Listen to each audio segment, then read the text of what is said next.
अशहदु अन्ना मुहम्मदुर रसूलुल्लाह।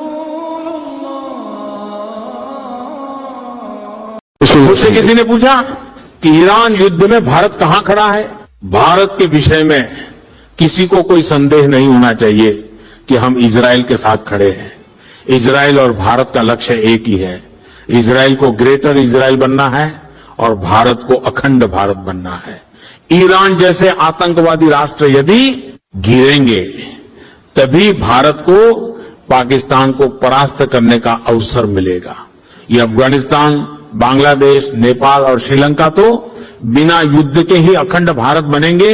हमारा मुख्य लक्ष्य पाकिस्तान है और ईरान के विनाश के बिना ये लक्ष्य वास्तविकता नहीं बन सकता।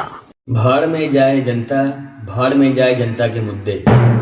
ये वीडियो देखिए, आपके होश ठिकाने आ जाएंगे। की हालत में हमारी सरकार बनाना है, चाहे रुपए का ढेर लगाना पड़े या किसी को मारना पड़े, चाहे दिल्ली में बम कांड करना पड़े, हमें हमारी सरकार बनाना है। हमें कोई मतलब नहीं है किसी से, हमें जीतना है किसी भी हालत में। भाड़ में जाए जनता के मुद्दे, भाड़ में जाए वो माताएं बहनें, भाग में जाए वो युवा। और अब सबसे अहम सवाल, आपकी नागरिकता को कौन सा डॉक्यूमेंट प्रूव करेगा? सोचिए जरा, इंटरेस्टिंग। क्या भारत में पासपोर्ट नागरिकता का प्रमाण नहीं है? जब पासपोर्ट, आधार कार्ड, वोटर आईडी कार्ड या पैन कार्ड नागरिकता का प्रमाण नहीं है तो भारत की नागरिकता का प्रमाण क्या है? जिन लोगों ने दिल्ली जंतर मंतर प्रोटेस्ट के दौरान शासन प्रशासन को गाली दी है या पुलिस के ऊपर पत्थरबाजी करी है, ठीक है, या डंडे बरसाए हैं या बोतलें बरसाई हैं, उन लोगों की अब खैर नहीं है। बहुत सारी प्रोफाइल चिन्हित कर ली गई हैं जिनका डाटा प्रशासन, शासन प्रशासन के पास चला गया है और ऐसी प्रोफाइल को खंगाला जा रहा है। जिन लोगों ने शासन प्रशासन के साथ को गाली दी है या बदतमीजी की कोई भाषा यूज करी है या टंडे बरसाए हैं या पत्थरबाजी वाली वीडियो पोस्ट करी है अपने सोशल मीडिया हैंडल पर, तब उनकी खैर नहीं है, क्योंकि आप प्रोटेस्ट में गए थे, ना कि आप पुलिस पर पत्थर बजाने गए थे। स्टूडेंट्स के ऊपर गोली नहीं चलाएंगे तो सरकार ने इतना हमें गोली बारूद दिया किस लिए? और मैंने आप लोगों को बहुत पहले इस बात को बोला था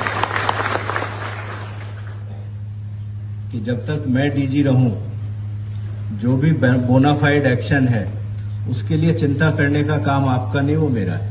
कसम से घर पे इधर वापिस अगर किधर मिला नहीं नहीं नहीं, तो नहीं, फिर मेरे साथ बेकार आदमी नहीं, बिल्कुल नहीं, बिल्कुल नहीं। मैं डायरेक्ट 50-50 ग्राम पाउडर डाल देगा किधर में। अरे नहीं नहीं, फिर गया क्या, जिंदगी गया। सुना दोस्तों, ये एक पुलिस वाले हैं और पुलिस वाले कुछ छात्रों को पकड़कर वैन के अंदर धमका रहे हैं कि अगर प्रोटेस्ट किया, प्रदर्शन किया तो ड्रग्स के केस में ऐसा फंसाऊंगा कि सालों लग जाएंगे जेल से बाहर निकलने में। बिना बैच के लोग हैं, ये देखो बिना बैच के लोग हैं, ये देखो बिना बैच के लोग हैं, ये देखिए इनके पास भी बैच नहीं है। मोदी के गुंडे हैं साले। बहुत से वीडियो ऐसे वायरल हैं जिनके पास लाठियां थी लेकिन वो यूनिफॉर्म में नहीं है। क्या आपको लगता है कि ये पुलिस वाले थे सादी वर्दियों में, या पुलिस वालों ने गुंडों का इस्तेमाल किया अपने फायदे के लिए? सुमित जी, मैं 100% यकीन से कह सकती हूँ इसमें से जो सादी वर्दी में थे कोई भी पुलिस वाला नहीं था। पहली बात तो एक प्रोटेस्ट में जब आप डिस्ट्रप्शन करने जाते हैं या उसको प्रोटेस्ट को कंट्रोल करने जाते हैं तो आप सादी वर्दी में क्यों हैं? मुझे ऐसा लगता है ये बीजेपी के गूंज हैं या फिर ऐसे हटे कट्टे बॉडी बिल्डर्स को पैसा दिया गया है, क्योंकि आप देखिए धरना चल रहा है जंतर मंतर पर और दमन हो रहा है यहाँ पर जामिया में बच्चों पर। पुलिस का जुल्म शुरू हो गया है। मैंने देखा बच्चों को इस तरह पकड़ के बैठा कर ले जा रहे।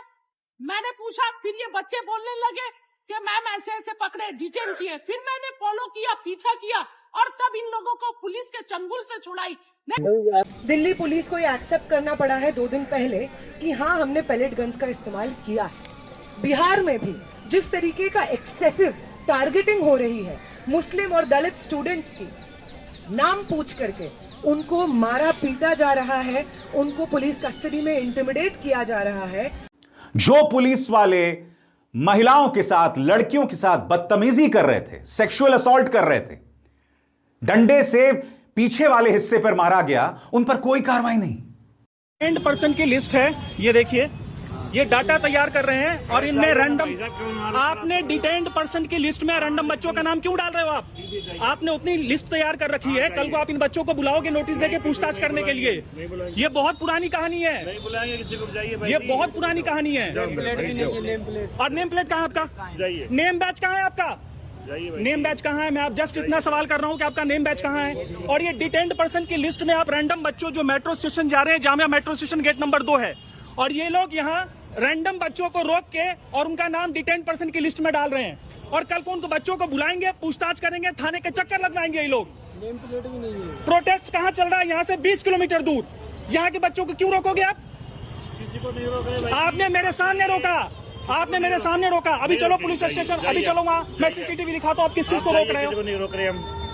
ये गलत तरीका है। सिस्टम खराब ना कीजिए। मैं सिस्टम नहीं खराब कर रहा, सिस्टम आप बिगाड़ रहे हो सर। कोई खराब नहीं। बीएनएस देखो, एक मिनट मेरी बात सुनो, ये बीएनएस लगा हुआ है, धारा 163 लगी हुई है, मैं भी रुक जाओ, ये कार्ड देख रहे हो, ठीक है? मैं ऐसे नहीं बोल रहा हूँ, मैं बहुत देर से देखने के बाद आपको, ये गलत तरीका मेरे। कोई बात नहीं, आप समझो इस चीज को। समझ गए भाई, आपका कहना समझ के जाइए आप।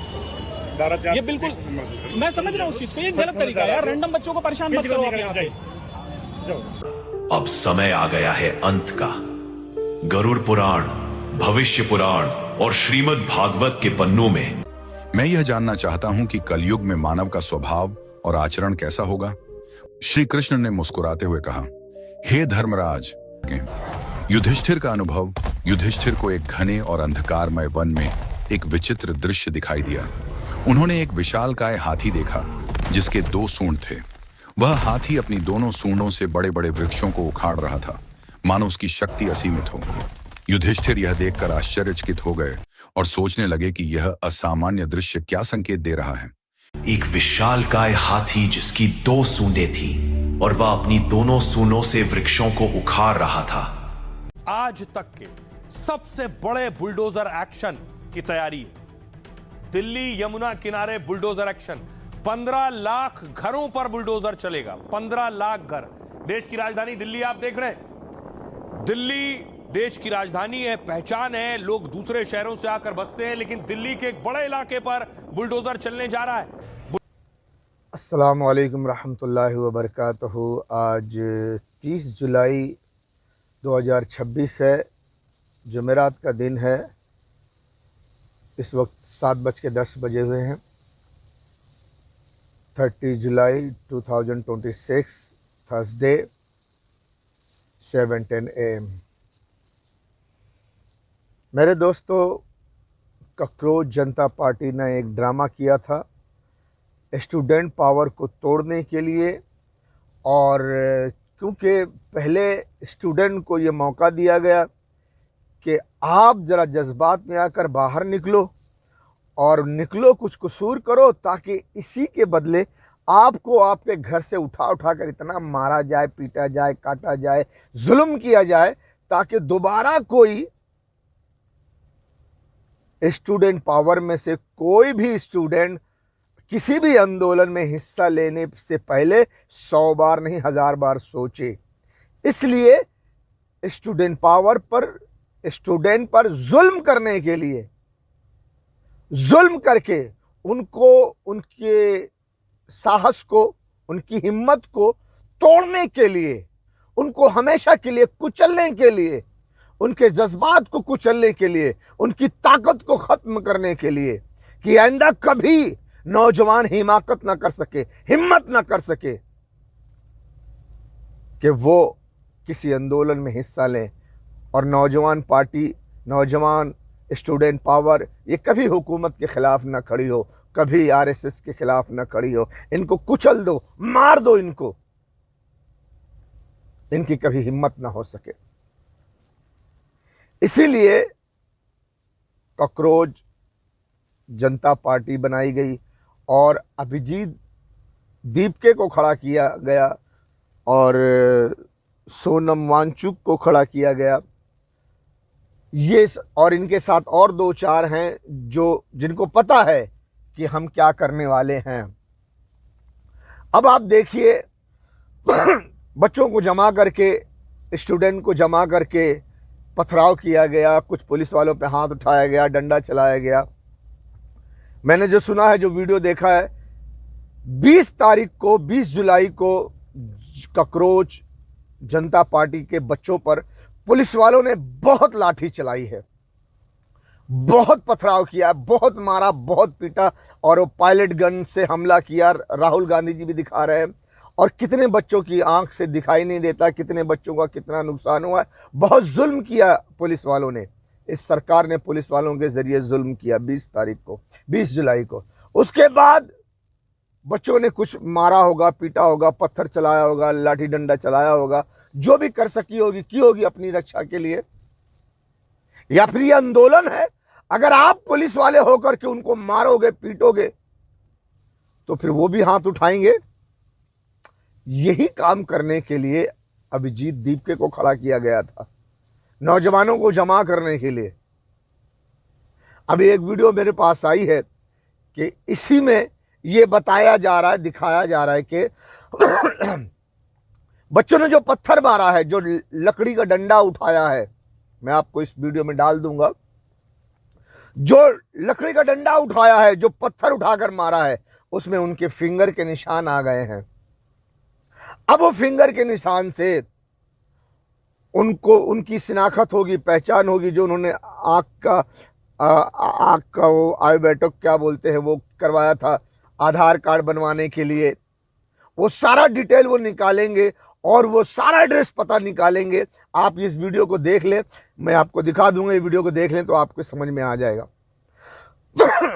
सारा डिटेल निकाला जाएगा। फिर इसके बाद आपको आपके घर से उठाकर मारा जाएगा, यानी कि नौजवान पीढ़ी को, नौजवान बच्चों को उनके घर से उठाकर उनको मारा जाएगा।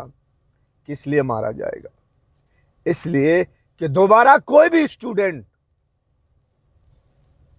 किसी आंदोलन में हिस्सा लेने से पहले 1000 बार सोचे, ताकि सरकार अपने जुल्म से स्टूडेंट पावर का सर कुचल दे और कोई भी स्टूडेंट फिर कभी आंदोलन ना करे और सरकार मन चाहा जो चाहे वो कानून लागू करेगा। क्योंकि सरकार अब कानून पे कानून बनाएगी, बिल पे बिल पास करवाएगी। कोई मुखालफत करेगा तो उसका अंजाम बहुत बुरा होगा। इसलिए और सारा का सारा कानून लोगों के खिलाफ होगा, लोगों की जमीन जायदाद को छीनने के लिए, लोगों की बहन बेटियों को बर्बाद करने के लिए, स्कूल बंद करने के लिए, शराब के अड्डे खोलने के लिए, शराब अय्याशी का बढ़ावा देंगे, रेप को बढ़ावा देंगे, बहन बेटियों की इज्जत आबरू की हिफाजत से वो परहेज करेंगे। तमाम बहन बेटियों को पर जुल्म सितम होगा, उन पर पहाड़ तोड़ा, जुल्म सितम का पहाड़ तोड़ा जाएगा, अत्याचार किया जाएगा। लेकिन उनकी हिफाजत के लिए जो आवाज उठाएगा उसको मार के पीट के जेल में डाल दिया जाएगा। लोगों का कत्लेआम होगा। उसके लिए कानून पे कानून बना करके, बिल पे बिल पेश करके ये अंधाधुन जुल्म करेंगे और लोगों को गुलाम बनाएंगे। लोगों का घर जमीन जायदाद सब छीन लेंगे, क्योंकि घर जमीन जायदाद सब छीन लेंगे तभी तो वो गुलाम बनेंगे। सारा कुछ उनका निर्भर होगा सरकार पर। काम करो, तनख्वाह मिलेगी तो खाओ, नहीं तो दफा हो जाओ। तुम्हारी जमीन जायदाद, घर, खेत खलियान कुछ नहीं होगा तुम्हारे पास, कोई दुकान मकान कुछ नहीं होगा सब पे। इसीलिए तो बुलडोजर चल रहा है। आगे कानून बनेगा, सब छीन लिया जाएगा। इसी आधार पर, इसी काम के लिए एनआरसी और सीए लागू किया गया था। एनआरसी सीए के बारे में पहले भी समझा चुका हूं, अभी टाइम नहीं है। इसी काम के लिए एनआरसी के जरिए देश से निकालो और सीए के जरिए देश में फिर एंट्री करो और उनका घर जमीन जायदाद सब छीन लो और उनको गुलाम बनाओ और उनकी बहन बेटियों को ले जाकर बाजार में रंडी बनाकर रखो। ये है आरएसएस और बीजेपी की सरकार करने वाली।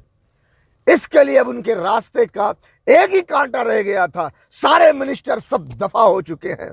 बिहार, बंगाल, उत्तर प्रदेश और भी दूसरे जो है सब खत्म हो गए हैं। शिवसेना पार्टी को तोड़ दिया, एनसीपी को खत्म कर दिया। अब उनके रास्ते का सिर्फ एक ही कांटा था, कहीं नौजवान न उठ जाएं, नौजवान पीढ़ी को कुचल दिया जाए ताकि कोई हिम्मत ना कर सके। इसके लिए ये दोनों महाशय को इस्तेमाल किया गया, सोनम वांगचुक, अभिजीत दीपके। इनको, और कॉकरोच पार्टी बना करके नौजवानों को मारा जाएगा, उनके घरों से उठाया जाएगा, न जाने कितनी लड़कियां गायब हो जाएंगी, उनकी इज्जत से खिलवाड़ किया जाएगा, जुल्म सितम का पहाड़ तोड़ा जाएगा। क्यों? इसलिए कि दोबारा स्टूडेंट पावर किसी काम की न रहे। कोई भी बच्चा, कोई भी स्कूल का स्टूडेंट, चाहे वो लड़का हो चाहे लड़की हो, दोबारा सरकार के खिलाफ किसी आंदोलन में कदम उठाने से पहले 1000 बार सोचे और हिम्मत ना करे। तो मेरे दोस्तों, ये वजह क्या है? ये अधर्मी है। सनातन धर्म में इनका क्या कहा गया है मैं आपको बताता हूं। सनातन धर्म में मेरे दोस्तों, अगर हिंदू हो तो आपको मालूम है, अगर आप हिंदू नहीं हो तो आप को थोड़ा सा इसमें वीडियो दिखाऊंगा। मैं बहुत पहले से इस पे रिसर्च कर रहा हूं, बहुत पहले से, कई साल से, और कई साल से मैं वीडियो बना के डाल रहा हूं। तकरीबन 2024 से मैं वीडियो बना के डाल रहा हूँ यूट्यूब पर और फेसबुक पर और ये इंस्टाग्राम पे वगैरह वगैरह। तो मेरे दोस्तों, भगवत गीता, श्रीमद् भगवत पुराण, भविष्य पुराण और गरुड़ पुराण, ये 3 किताब हिंदू सनातन धर्म की एक बड़ी किताब है। हिंदू सनातन धर्म में 18 बड़े वेद हैं, जिनमें से ये बड़े वेद में ये 3 बड़े वेद हैं, श्रीमद् भगवत पुराण, श्री भविष्य पुराण और गरुड़ पुराण, ये तीनों हैं। तो मैंने इनमें से और गीता, भगवत गीता से, लेकिन यहां पर मैं आपको भविष्य पुराण, श्रीमद् भगवत पुराण और गरुड़ पुराण की एक बात बताऊंगा जिसे पूरा हिंदू जानता है, थोड़ा भी पढ़ा लिखा है, अपने धर्म के बारे में, सनातन धर्म के बारे में जानता है, कुछ किताबें पढ़ी है, तो उसको ये बात मालूम होगी। मैंने बहुत सारी ये वीडियो में डाल चुका हूं, लेकिन आज भी बताता हूं। एक मशहूर वाकया है, महाभारत युद्ध के बाद युधिष्ठिर जब राजा बने, उनको कलयुग के बारे में पता चला, तो उन्होंने कृष्णा जी से पूछा कि कलयुग क्या है, घोर कलयुग क्या है। तो कृष्णा जी ने उनको समझाया। कृष्णा जी ने कलयुग का वाकया बताया, कहा कि तुम जंगल में जाओ और जो कुछ देखो मुझसे आकर बयान करो, फिर मैं समझाऊंगा तो तुम्हारे समझ में आएगा घोर कलयुग क्या है। सारे हिंदुओं को यह पता है और बड़ा मशहूर मारूफ श्लोक है ये, वो जो उनकी किताब में लिखा हुआ है। ऐसा नहीं कि हिंदुओं में इख्तलाफ है, सारे के सारे हिंदुओं का इस बात पर इत्तेफाक है कि ये श्लोक, ये दास्तान, ये कहानी बिल्कुल सही है।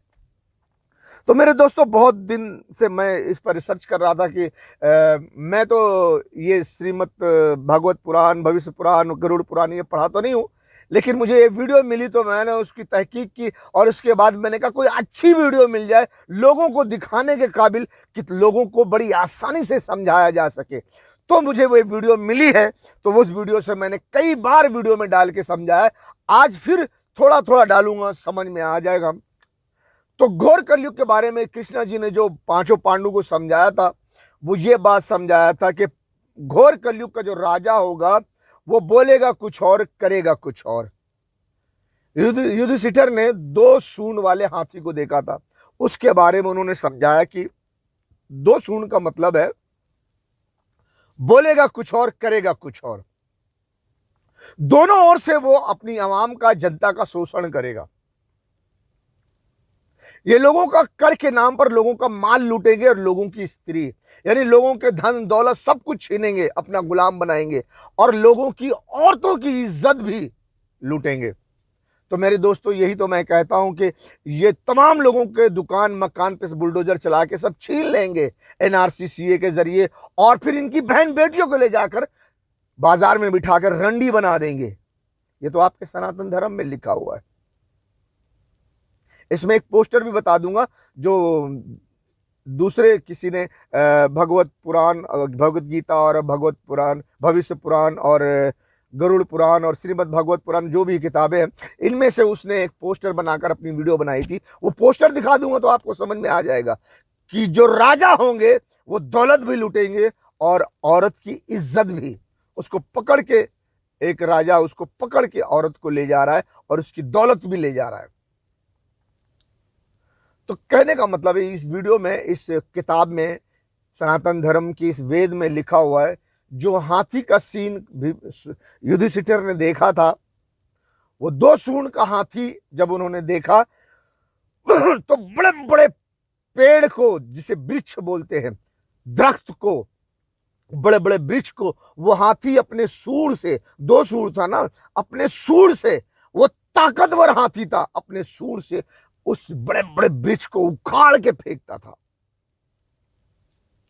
उखाड़ देता था, तहस नहस कर देता था वो हाथी। इतना ताकतवर था वो हाथी। उसके 2 सूंड थे, बोलता कुछ और था, करता कुछ और था। बोलता अच्छी बात था, करता बुरी बात था। तो ये कलयुग के राजा हैं। युधिष्ठिर ने जो देखा था उस आधार पर। तो मेरे दोस्तों, हाथी वाला सीन थोड़ा सा दिखा दूंगा तो आप देख लेना, ठीक है। तो ये हाथी वाला सीन, सरकार पूरा देश को तहस नहस कर रही है, पूरे देश को तोड़ फोड़ रही है, पूरा देश खंडर बना रही है। तमाम लोगों के घरों को, दुकान को, मकान को, सबको, धर्मस्थल को, मस्जिद को, मदरसे को बुलडोजर चला दे रही है। तमाम स्कूलों को बंद कर देगी ये। अभी तक सिर्फ यूपी में बीजेपी की सरकार है ना, 5000 से ज्यादा स्कूल बंद कर दिए गए हैं और 27,308 शराब के अड्डे खोले गए हैं। ये धार्मिक है या अधर्मी सरकार है? और बजट के नाम पर कितना पैसा लिया है सेंट्रल गवर्नमेंट से? उत्तर प्रदेश की सरकार ने 2025 या 2026 का बजट 8,08,736 करोड़। बताओ, 8,00,000 करोड़, 8,08,736 करोड़ सिर्फ यूपी का बजट। अब स्कूल बंद, सबसे पहले एजुकेशन है वो बंद। क्यों? ये दोनों भाई साहब को ये पता नहीं है, सोनम वांगचुक, अभिजीत दीपके, इनको पता नहीं यूपी में स्कूल बंद किए जा रहे हैं और शराब के अड्डे खोले जा रहे हैं और बजट के नाम पर 8,08,736, 35, 38 जो भी हजार करोड़ बजट में उनको दिया जा रहा है। 8,08,736 करोड़। हाँ? और स्कूल बंद। सबसे पहली चीज है बच्चों की एजुकेशन, पढ़ाई लिखाई। जब पढ़ेंगे लिखेंगे नहीं तो जाहिल रहेंगे तो क्या करेंगे? देश तो यहीं डूब जाएगा। फिर आपका इतना बड़ा बजट काहे के लिए है? किसके काम के लिए इस्तेमाल करोगे? तो ये अधर्मी सरकार है मेरे दोस्तों, ये अधर्मी सरकार है। बहरहाल, तो अभिजीत दीपके और सोनम वांगचुक क्या किए? उनको पता नहीं था। क्यों नौजवानों में ये बात नहीं उठाई? भले उन्होंने इस्तीफा मांगा, लेकिन लोगों में ये बात तो करते कि देखो यूपी में स्कूल बंद किया जा रहा है, बच्चों पढ़ाई लिखाई कहाँ करेंगे और बजट के नाम पे इतना पैसा लिया जा रहा है, बच्चों का सरकारी स्कूल बंद किया जा रहा है, हाँ? शराब के अड्डे खोले जा रहे हैं, बच्चों का भविष्य कहाँ जाएगा? इस किस्म की कोई भी बात की दीपके ने, अभिजीत दीपके ने, सोनम वांगचुक ने? नहीं मालूम। न जाने कितनी वीडियो देखा पूरे देश में, लाखों की तादाद में स्कूल सरकारी बंद कर दिए गए हैं। ये अभिजीत दीपके को नहीं पता? सोनम वांगचुक को नहीं पता? तो बच्चों में क्यों नहीं ये बातें की, भाषणबाजी क्यों नहीं की कि तमाम बच्चों को पता चल जाए कि सरकारी स्कूल बंद किए जा रहे हैं और सरकार पैसे पे पैसे खर्च कर रही है, बजट में पैसा दबा के लेती है। सबसे पहली चीज एजुकेशन है और एजुकेशन के लिए ही तो प्रोटेस्ट हुआ था, नीट का पेपर लीक हुआ था, वो एजुकेशन से ताल्लुक है ना। एजुकेशन मिनिस्टर का आप रिजलेशन ले रहे हो, उससे इस्तीफा मांग रहे हो, हाँ? तो एजुकेशन जो मिनिस्टर है वो एजुकेशन के मुतालिक से बात करो। स्कूल सरकारी क्यों बंद हो रहे हैं? प्राइवेट स्कूल में धनधांधली क्यों हो रही है? 5,000 स्कूल यूपी में क्यों बंद किए गए? आपने अपने बच्चों के साथ भी इसका डिस्कस नहीं किया, इसका जिक्र नहीं किया। शराब के अड्डे क्यों खोले जा रहे हैं इतने, आपने इसका भी जिक्र नहीं किया। हाँ, कौन सा आंदोलन किया आपने? आपने एजुकेशन के बारे में एजुकेशन मिनिस्टर का आपने इस्तीफा मांगा। क्यों मांगा? सिर्फ नीट का पेपर लीक हो गया, नहीं लीक होना चाहिए। इतने बच्चे मर गए, बस उनको इंसाफ मिलना चाहिए। इंसाफ मिल गया? उसको हटा के दूसरा लाया, वो भी बीजेपी वाला, वो भी आरएसएस वाला, वो भी आरएसएस वाला, वो भी आरएसएस वाला, वो भी बीजेपी के राय मशवरे से काम करेगा, वो भी आने वाला भी बीजेपी और आरएसएस के हुक्म से काम करेगा। अगर बीजेपी आरएसएस ने लीक किया है तो उन्हीं का आदमी है, ये भी अगली बार लीक करेंगे, सब कुछ वैसा ही करेंगे जैसा इन्होंने किया है। बदला क्या है? तुमने किया क्या है? तुमने सिर्फ यही किया है, स्टूडेंट को थोड़ा बाहर निकाला है, उनको शिनाख्त दी है ताकि पुलिस वाले उनको फिर घर से उठाकर मारें और स्टूडेंट पावर को खत्म करें, क्योंकि स्टूडेंट पावर अब उनके रास्ते का सबसे बड़ा खतरा है। तमाम पावर, तमाम ताकतें कुचल दी गई हैं, अब एक ही ताकत है, स्टूडेंट पावर। अब उसको भी कुचल दिया जाएगा। जैसे सरकार, जैसे सनातन धर्म में ये 2 सूंड वाला हाथी बड़े बड़े वृक्ष को उखाड़ फेंकता है, ऐसे 2 सूंड वाला हाथी ने यूपी की सरकार को उखाड़ फेंकी, बिहार की सरकार को उखाड़ फेंकी, बंगाल की सरकार को उखाड़ फेंकी और दूसरे स्टेट को, शिवसेना एनसीपी को उखाड़ फेंकी। अब उसके सामने जो बड़ी ताकत है, वो अधर्मी 2 सूंड वाले हाथी हुक्मरानों के सामने जो बड़ी ताकत है, वो है स्टूडेंट पावर। उसको भी इस प्रोटेस्ट के जरिए अब घरों से उठाकर नौजवानों को मारा जाएगा, अत्याचार किया जाएगा, जेल में ठूसा जाएगा, मार दिया जाएगा, गायब कर दिया जाएगा, ताकि आने वाले समय में जब बिल पे बिल पास होगी, कानून पे कानून बनेगा, तो कोई भी नौजवान बीजेपी और आरएसएस के खिलाफ प्रोटेस्ट करने की हिम्मत ना करें, आंदोलन करने की किसी की हिम्मत ना हो। इसके लिए अगली वीडियो में बताता हूं, क्योंकि ईरान पर डायरेक्ट अमेरिका इजराइल हमला नहीं कर सकते। अगर वो करते हैं डायरेक्ट ईरान पर हमला, तो ईरान पहली फुर्सत में इजराइल का नामो निशान मिटा देगा। इतनी मिसाइल्स उसके पास, इतने हथियार हैं, और वो इजराइल भी जानता है, अमेरिका भी जानता है, ब्रिटेन फ्रांस भी जानते हैं, ऑस्ट्रेलिया भी जानता है। इसीलिए डायरेक्ट ईरान पर हमला कोई नहीं करेगा। क्यों? इजराइल खत्म हो जाएगा, इजराइल को सेव करना है।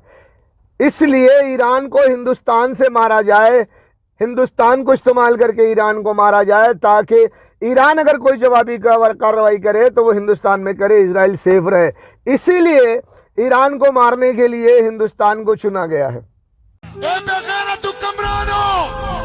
इन लाशों को, गोश्त के टुकड़ों को देखकर तुम्हें गैरत क्यों नहीं आती?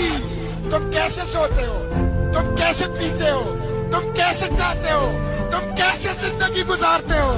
ए बेगैरतों, ए जर्देलों, ए हुक्मरानों, तुम कब जागोगे? कब जागोगे? ए बेगैरत हुक्मरानों, इन लाशों को, गोश्त के टुकड़ों को देखकर तुम्हें गैरत क्यों नहीं आती? तुम कैसे सोते हो? तुम कैसे पीते हो? तुम कैसे खाते हो? तुम कैसे जिंदगी गुजारते हो? ए बेगैरतों, ए जर्देलों, ए हुक्मरानों, तुम कब जागोगे? कब जागोगे? वो बेचारे फरियाद कर रहे हैं, बुला रहे हैं तुम्हें।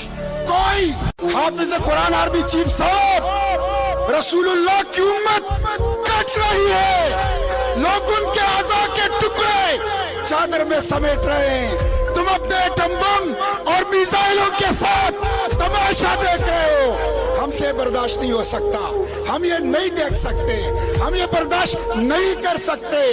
जुर्रत करो।